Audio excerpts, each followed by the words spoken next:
Hey guys, it's David here with the deck profile of Barkles actually. So, haha, I'm kidding. So I have a deck profile as you see in the title. It is the Soul Saber Palamedes deck. The only thing I really added to the older one is basically the new rares and commons that came out in the set. But this is a really budget deck that cost about maybe less than $15 to be accurate, including common prices and stuff. But to be honest, this deck basically cost me nothing to build it.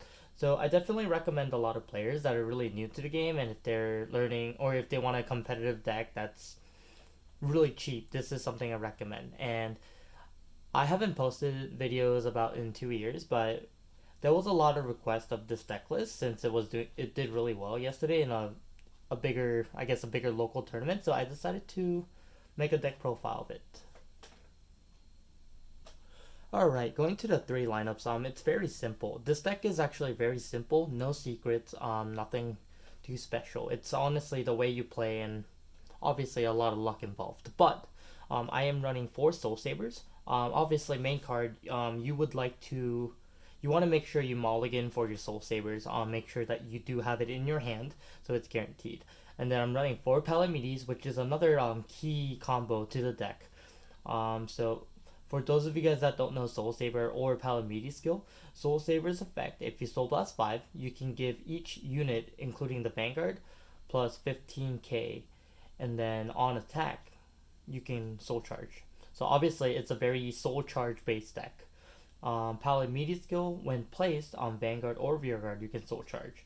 When a card is put into the drop zone, such as with Soul Saber's ability, it gets plus 5 for each card Soul Blasted. So basically, with Soul Saber's effect, it will get plus 25k extra additional to the plus 15k. And then I run one of the newer rare ones. This card is from the new set actually. It's much better to see, but this card is really good. Depending on the matchup that you're playing, it's really good against protect type matchups. You Soul Blast two grade two or threes, and then call any number of cards from your hand. Those if it's three or more, it gets plus 10. And oh no, sorry. You can declare three units and then, all of the units that were placed, they get plus 10k. And then if it was three or more for any other attack, including the vanguard, when this is on vanguard, the opponent has to guard with two or more. So basically, they can't use perfect guards on your force 2 attacks that are coming in. So definitely a really great card. Alright, going with the grade 2 lineup, very two key essential cards here is Akane. Obviously, Akane's skill is very similar to the old one, Counterblast 1. You may search for Pongo and put it on the rear guard and shuffle your deck.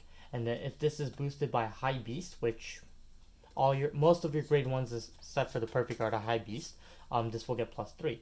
So it's a 13k it's a 13k attacker if you're boosting with a High Beast. So pretty central. The key thing about this is it gives you Pongo, which helps you Soul Charge, and then the other key factor is that it builds a 21k column.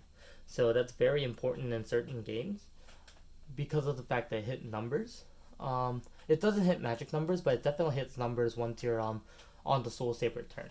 And then another MVP, I actually call him an MVP card. Loading Angel, it's a common from the new set. At the end of the turn, if you have 5 or more units, so this is including your Vanguard, you can Counterblast, put Loading Angel to the soul, and draw 2 cards. So this deck, that card is very good because it gives you two things that you really need: is cards in your hand for defense, and also gives you a soul for the next Soul Saber turn. And I guess this was a very last minute choice, but I am running 4 Barons. Some players suggested that it didn't really do much in my plays, which I agree, but I disagree. Like, I feel like if it wasn't Baron, there would have not been a lot of pushes that I would have made. But it does cost a counterblast, and I already do use most of my counterblast for loading Angel and Akanes. So I mean, it's optional. I suggest a few other cards.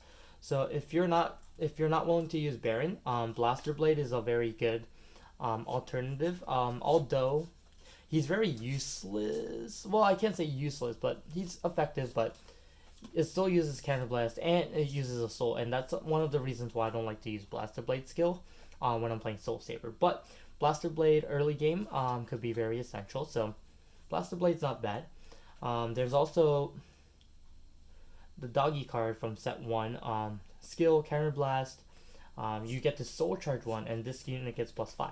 So this is actually a very good alternative, just because it does Soul Charge and it gives you more cards to activate Soul Saver's effect for the next turn. So I think this is a better alternative than Blaster Blade, but it does cost a Counterblast anyway, so it's the same. It has the same efficiency as Baron, except that it gives you a Soul, and Baron gives you a crit to a grade 3 unit. Jiron is also another good choice, just because like if you have 3 or more rear guards, it does get extra power, which the 15k can make a difference in later games. But to be honest, if you're already swinging past 50k, I really don't think the 5k would matter at that point. And then the last alternative I recommend is Knight of Silence Galatine. I like Galatine always as a card in Royals, just because that it does have a 10k defense. So I think that Galatines are very nice to run in general. So Galatine and the Doggies, my personal picks if I didn't pick Baron. But I think Baron works, to be honest, really fine, and you don't really have to use Baron's skill, so it's actually there as a threat. So, but there's a lot of options that you can use on grade 2. So definitely, if Baron's not your pick, I'll definitely pick one of the 4 is what I looked into. But Akane and Loading Angel is pretty key in this deck. Alright, going to the grade 1 lineup, I definitely think that the grade 1 lineup is super tight on space. Just because like there's nothing else you would run out of the three cards I'm showing you. The first one you see is Pongal. Straightforward, if you have another unit in the same column as Pongal when placed, you get the Soul Charge, and if it was a trigger, it gets +5. One of the best soul charging cards that you can use for Soul Saber and Royals. And then secondary is the new card. It's a rare, Pure Bright Unicorn. If you have 3 cards in the front row, obviously Vanguard and 2 rear guards in the front row, you get the Soul Charge. And if placed, if you have 5 or more units, so including your Vanguard. So if you have a back row already behind your Vanguard and you're placing it, then definitely it'll get the +5. So very good card. So I think that it's a good card just because it does get the Soul Charge. So as long as you're playing it carefully on the situation, you get the Soul Charge, it'll come really handy. But to be honest, I only play it because it Soul Charges, and I think that's pretty much what you need in a Soul Saber deck. Here's another MVP card. This is my grade 2 MVP, or grade 1 MVP, is the Perfect Guard from the new set. So it's a grade 1. It's a grade 1 Perfect Guard, just like the old days. I definitely like the artwork, one of the key things why I like this card. But also, it has a secondary ability just out of the Perfect Guard skill. So when this unit is placed to the Vanguard, so if you ride it, you would draw an expert card, and then discard a card. So this card is very good, just because it helps you filter out cards that you would use and you won't use. So I think that this card was so key that I love riding into it. And there was a lot of matchups where opponents didn't want to give me a counterblast for Akane, which if I rolled the Perfect Guard, most likely I ended up getting a counterblast. So I think that running 4 of her is super key, and she actually changes the whole outcome of the game sometimes. Like if I ride her, if I can open up with this card, Akane, and Soul Saber, I basically win the game.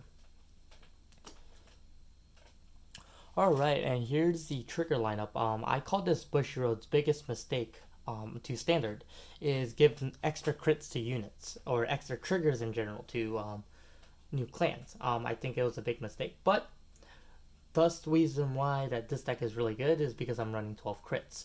I always think that crits is probably the strongest trigger in the game after heals. Heals can be strong depending on the situation, but I run 4 heals and 12 crits, including the new Lu that came in the set. I definitely say that running 12 crits is definitely powerful, but I would still go into Force 2 regardless of running 12 crits. So if that was a question that a lot of people were asking, or were going to ask, I definitely think that they should run Force 2 over Force 1. So I have both. I do keep like alternatives just in case that I do want to go into Force 1 for some reason, which I'm pretty sure you won't, just because you're already building numbers with Soul Saber. So it's really a choice of situation, but most likely Force 2 is like 90% of the decision that you'll be making with this deck. And then for any type of key plays, really, there isn't really more key plays to this deck. You're just playing very aggressively, and you're just making sure that depending on the situation, you would attack or conserve your cards, and you would know when to drop your cards and when not to. And I think that's really key. There isn't really any too much of a tip I can give you because it's all really on the situation that you're going to be ending up in. But hopefully you guys like the deck profile. You guys don't really need to comment on it. You don't have to rate on it. You don't even have to subscribe it on it anymore just because I don't really do my channel. But I really wanted to share this deck list for players that are very new to the game. I still really like playing Vanguard casually. So I definitely love to see more players in the game, and this is one of the reasons why I decided to make this video. So a lot of new players don't have to spend too much to get into the game and still do well in locals, and I definitely think that this is one of the key decks that can help you throughout the set to just play casually but like not worry about cost, because this deck will do the job just fine, and you won't have to spend hundreds or $200 on cards to win. So shout outs to my friend Julia, that I've been talking about this deck for a long time.